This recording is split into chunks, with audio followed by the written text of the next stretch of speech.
ya mtu anayeleta makwazo kwamba akitupwa kilindini siku ya 3 ataibuka juu. Adhabu yake atajua siibuke. Afungiwe jiwe, abaki chini. Ndio maana yake. Ili neno linawahusu viongozi, linawahusu wahubiri, haliwahusu wa Kristo hilo somo. Wao ndio wanaleta kitu cha kukwaza mbele ya watu. Kizuizi. Watu wa Mungu wanapofanya jambo fulani, kuna watu wamezuia kwa nafasi yake yoyote alionayo. Unaleta kizuizi, unaleta kikwazo. Ndio maana Yesu alimwambia Petro, anaposema Bwana hasha utakufa, anasema wewe ni kikwazo, wewe ni kizuizi, unanizuia kwenda msalabani. Mapatano yetu na Baba ni kwenda msalabani kuleta wokovu. Bwana Yesu asifiwe sana. Ndio maana walimu na viongozi wameambiwa wawe na maneno machache. Wawe na maneno kwa sababu kuna kuambatana na adhabu kali kwao. Bwana Yesu asifiwe. Yesu alipowaambia neno hilo, wanamwambia Bwana, sasa itawezekanaje kuishi? Tuongezee imani ili tusilete makwazo, tuongezee imani. Yesu aliongezea imani. Ndipo anaposema hivi, mngekuwa na imani kiasi cha punje ya haradali, mbegu ya haradali. Leo tuseme kwetu huku mbegu za miti tunazifahamu jamani. Si ni kidogo sana. Si ndio? Imani. Swala sio udogo. Swala ni imani inayokuwa. Imani inayoongezeka. Bwana Yesu asifiwe sana. Maana imani inaanza kama mbegu. Inapandwa ndani yetu na neno la Mungu.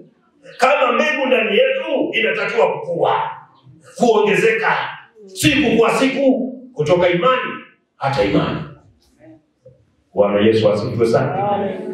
Anasema imani hiyo hiyo katika umbile hilo nilionalo, roho hilo niliona, ina uwezo wa kuhamisha mkuyu ngoka, nenda baharini, unaenda. Bwana Yesu atusaidie sana. Tunaweza tukakosa imani. Tumeona wenzetu kuna kipindi walikosa imani. Mgonjwa amekuja kwao, wanaangalia hali ya mgonjwa, hawaangalii uwezo wa Yesu. Ndivyo tulivyo. Tunaangalia ukubwa wa tatizo tulilonalo. Limekuwa ni kubwa. Maana wengi wamezungumza kuhusu tatizo. Wengi wamezungumza kuhusu ugumu huo. Na tunaona hata kwa Mungu ni ugumu huo. Wengi wamesema, lakini Mungu amesemaje? Wengi wanatamka, Mungu anasemaje? Yes. Bwana Yesu asifiwe sana. Bwana Yesu asifiwe sana. Maandiko yanasema Yesu alipokuwa anashughulika siku moja na mtu mwenye pepo, yule mtoto pepo la kifafa, pepo akamtia kifafa sana, akawa kama amekufa. Na wote waliomzunguka walisema amen. Unaelewa lugha yake? Wakuanzisha msiba, walianzisha msiba. Ungekuwa na simu kama leo, wakirekodi na kurusha Facebook, kupeleka taarifa kwamba fulani amefia mkutano. Na waandishi wa kujitolea, na Wakristo wasio leo wa waandishi wa kujitolea, wangesharusha na wangeweka kichwa kikubwa, kijana afia kanisani kwa Yesu. Lakini Yesu alisema amekufa. Maandiko yanasema akaenda, akamshika mkono, akamwinua. Haleluya. Tofauti yake na wale waliomzunguka ni imani. alimwamini Mungu kwamba hata kwenye mauti uzima unainuka. Bwana Yesu asifiwe. Bwana Yesu asifiwe. Bwana Yesu asifiwe. Lipi limekuwa ni mlima kwako? Na tumelisemea vibaya, ukatamka haiwezekani. Ni lipi? Lipi? Leo Yesu anasema yote yanawezekana. Yote yanawezekana. Ruhusu imani. Kwa Mungu yote yanawezekana. Kwa Mungu yote yanawezekana. Bwana Yesu asifiwe. Bwana Yesu asifiwe. Hata nilipotelea mbali inawezekana. Yote ni yote. Bwana Yesu asifiwe. Imani ni kuwa na uhakika. Imani ni kuwa na uhakika. Mambo hayaonekani, basi imani ni kuwa na uhakika ya mambo yatarajiwayo. Bwana Yesu asifiwe sana. Baada ya mambo hayaonekani, lakini una uhakika. Una uhakika kwa sababu gani? Neno limesema. Na Mungu hasemi uongo. Kama ni afya, amesema kwa kupigwa kwake tulipona.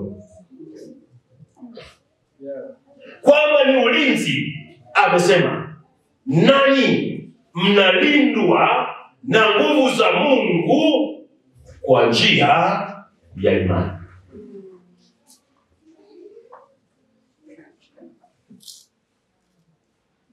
Na kama tunapitia magumu, amesema tazama nipo pamoja nani siku zote.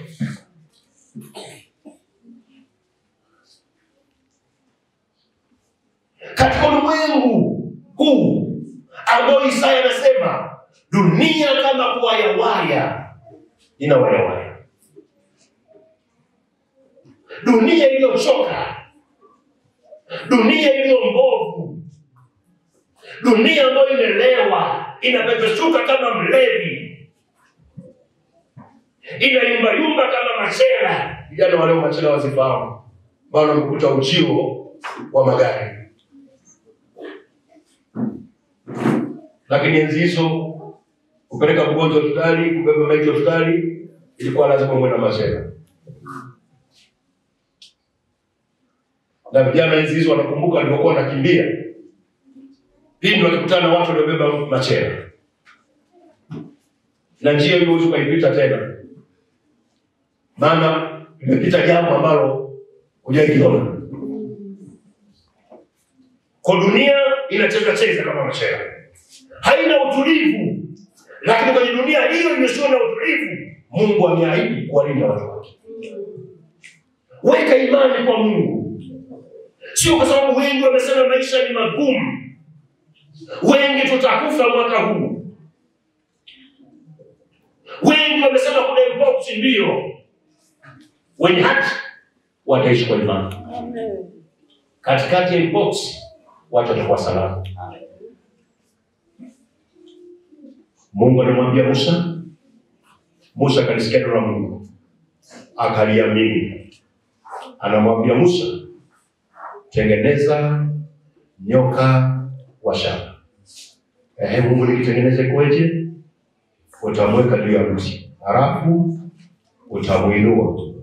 Nini kitakuwa? Sitakuwa kitu kwa Mungu. Ulishatuambia tusitengeneze sanamu, itakuwa hiyo sasa?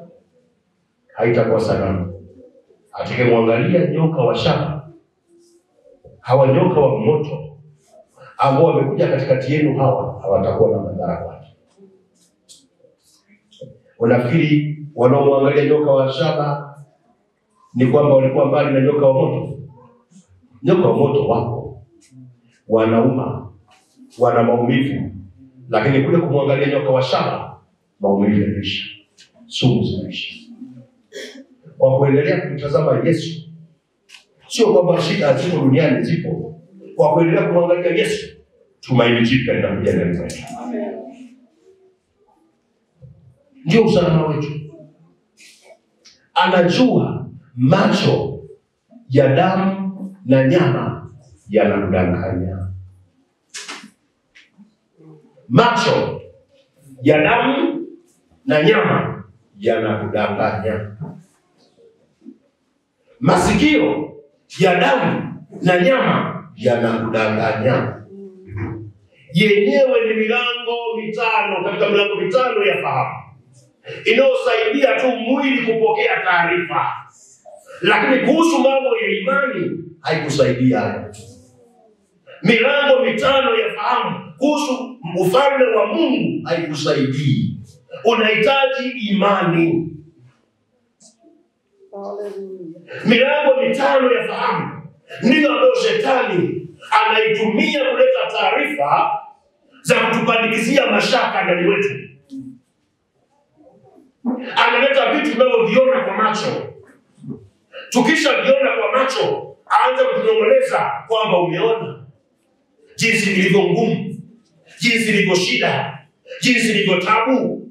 Anavyo kunongoleza kwamba unaona huo mlima mbele yako, wewe mwambie mbele za Bwana hakuna mlima.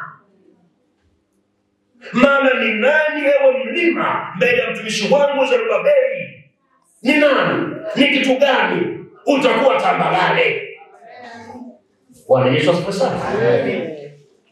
Kupitia masikio yako anakunong'oneza, akikuletea na taarifa na mifano ya watu walioshindwa, ya watu waliowaua,